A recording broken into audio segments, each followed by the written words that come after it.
வணக்கம். நான் உங்கள் ஜெயா. இன்றைக்கி நம்ம இந்த வீடியோவில் யுலிசஸ் அண்ட் சிர்கா இவங்களோட கதையை பார்க்கலாம் வாங்க. மார்க்கஸ் இப்போ எல்லார்கிட்டையும் என்ன சொல்கிறாருன்னா, அவர் இந்த கிரேக்கர்களோடு இருக்கும்போது யுலிசஸ் கடல் காற்றோட கடவுளான ஏலஸை பார்க்க போயிருக்காரு. அப்போ ஏலஸ் யுலிசஸ்க்கு ஒரு பையை கொடுத்துருக்காரு. அவர் என்ன சொல்லியிருக்காருன்னா, அந்த பைக்குள்ளே காற்று இருக்குது. இந்த காற்று நீங்கள் கடல் பயணம் செய்யும் போது உங்களை பாதுகாப்பாக நல்ல விதமாக காற்று வீசி உங்களுடைய பயணத்தை வெற்றிகரமாக அழைச்சி செல்லும் அப்படின்னு சொல்லியிருக்காங்க. அதுக்கேற்ற மாதிரி யுலிசஸ் அந்த பையோடு இந்த பையில் காற்று இருக்குது, இந்த காற்று நமக்கு பயணம் செய்யறதுக்கு உதவியாக இருக்குன்னு சொல்லிட்டு அவங்க பயணம் செய்கிறாங்க. ஒரு 9 நாள் நல்லபடியாக காற்று வீசுது. அவங்க பயணம் ரொம்ப நல்லா இருக்குது.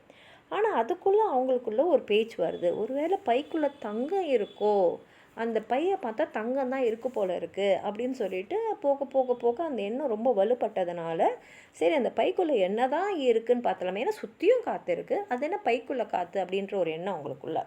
அதனால் என்ன பண்ணிடுறாங்கன்னா, அந்த பையை கிழிச்சு பார்க்குறாங்க. சொன்ன மாதிரி அந்த பைக்குள்ளே வெறும் காற்று தான் இருந்தது. அந்த காற்று இப்போ போயிடுது. அந்த காற்று போயிட்டு அப்புறம் பார்த்தீங்கன்னா, கடல் காற்று ரொம்ப மோசமாக வீசுது. அவங்கள அங்கே இங்கேன்னு அலக்கழிச்சு கடைசியில் ஆன்டிபேட்ஸ் உடைய ஊருக்கு கொண்டு வருது. இந்த ஆன்டிபேட்ஸ் யாருன்னா, அவர் ஒரு கேனிபல்னால் மனிதர்களை சாப்பிட்றவங்கள கேனிபல்னுவோம். அவர் என்ன பண்ணுறாரு, இவங்களை பல பேரை சாப்பிட்டுடுறாரு. நிறைய பேர் அப்போ தப்பிச்சு ஓடுறாங்க. அவங்க மேலெல்லாம் பாறையெல்லாம் தூக்கி போட்டு அவங்களையும் சாவடிச்சிடுறாரு. நிறைய பேர் கப்பலில் போகும்போது கப்பல் மேலேயும் பாறையை தூக்கி போட்டு அந்த கப்பல்லாம் மூழ்கி அதில் சில பேர் இறந்துடுறாங்க. மிச்சம் இருக்கிறவங்களெல்லாம் யுலிசஸ் அழைச்சிக்கிட்டு வராரு. இப்போ அவங்க எங்கே வராங்கன்னா, சிர்காவோட தீவுக்கு வராங்க. சிர்கான்றது அந்த தீவை ஆண்டுட்ருக்கிற ஒரு பெண்மணி. இப்போ எல்லாம் ரொம்ப கலைச்சிடுறாங்க. ஏன்னா போன வீடியோவிலே பார்த்தோம் அவங்க சைக்ளோப்ஸ்கிட்டேருந்து எப்படி தப்பிச்சு வந்தாங்கன்னு. இப்போ கிங் ஆன்டிபேட்ஸ்கேனே மாட்டிக்கிட்டு அங்கேருந்து தப்பிச்சு வந்திருக்காங்க. அதனால் சிர்காவோடைய இடத்துக்கு வந்த உடனே இவங்க வந்திருக்காங்கன்னு தெரிஞ்ச உடனே நீங்கள் அவங்கள அரண்மனையில் பார்க்கணுன்ற செய்தி மட்டும் வருது. மரியாதை நிமித்தமாக கொஞ்சம் பேர் மட்டும் அங்கே போகிறாங்க. போய் பார்த்தா நுழைவாயிலேயே சிங்கமும் புலியும் இருக்குது. ஆனால் பயப்படுற மாதிரி இல்லை. ஏன்னா அந்த சிங்கமும் புலியும் அவங்கக்கிட்ட ரொம்ப நட்பு ரீதியாக அவங்களெல்லாம் வரவேற்குது. அப்புறம் பெண்கள்லாம் அவங்கள சிர்கா கிட்ட அழைச்சின்னு போகிறாங்க. சிர்காவை அவங்கள ரொம்ப அன்போடு அழைச்சி அவங்களுக்குன்னு ட்ரிங்க்ஸை பரிமாறி கொடுக்குறாங்க.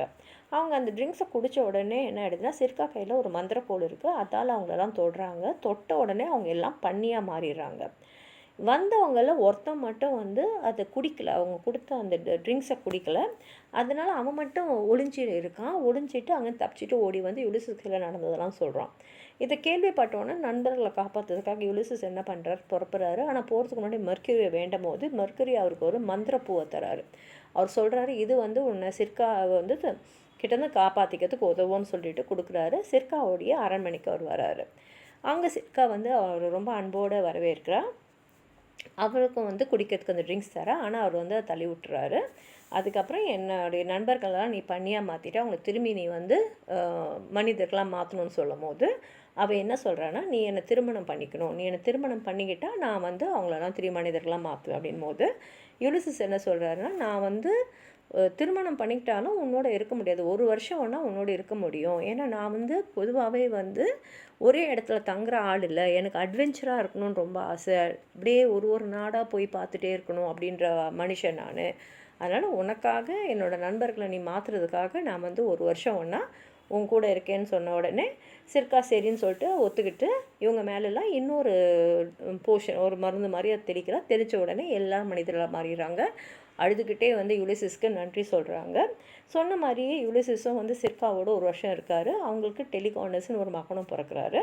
அதுக்கப்புறம் யுலிசஸ் எனக்கு விடை கொடு நான் போகணும் போது சிர்கா அவளும் அவள் சொன்ன வார்த்தையை காப்பாற்றுறதுக்காக ஒத்துக்கிட்டு அடுத்து அவர் எங்கே பயணம் போகணும் அப்படின்ற அறிவுரையும் கொடுத்து அனுப்புகிறா. இதுதான் இந்த கதை. உங்களுக்கு எதாவது சொல்லணும்னு நினச்சிங்கன்னா கீழே இருக்கிற கமெண்ட் பாக்ஸில் எழுதுங்க. இந்த வீடியோவை லைக் பண்ணுங்கள், உங்கள் ஃப்ரெண்ட்ஸோடு ஷேர் பண்ணுங்கள். சப்ஸ்கிரைப் பண்ணாதவங்களாம் ப்ளீஸ் சப்ஸ்கிரைப் பண்ணி சப்போர்ட் பண்ணுங்கள். நன்றி.